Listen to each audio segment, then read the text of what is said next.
In an interchange assembly, shafts of size 25 with lower tolerance minus 0.010 and upper tolerance plus 0.040 mm mate with holes of size 25 with lower tolerance plus 0.020 and upper tolerance plus 0.030 mm. The maximum interference in microns in the assembly is. This question is from Metrology in the subject Manufacturing Engineering. Let's look at the solution.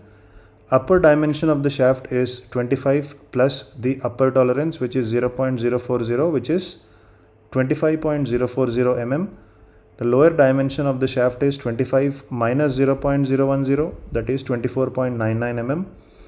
Upper dimension of the hole is 25.030 mm and lower dimension of the hole is 25 plus 0.020, that is 25.020 mm. The maximum interference in the assembly is obtained as upper dimension of the shaft minus lower dimension of the hole, that is 25.040 minus 25.020. This is equal to 0.020 mm, that is 20 microns. The correct answer to this question is option C.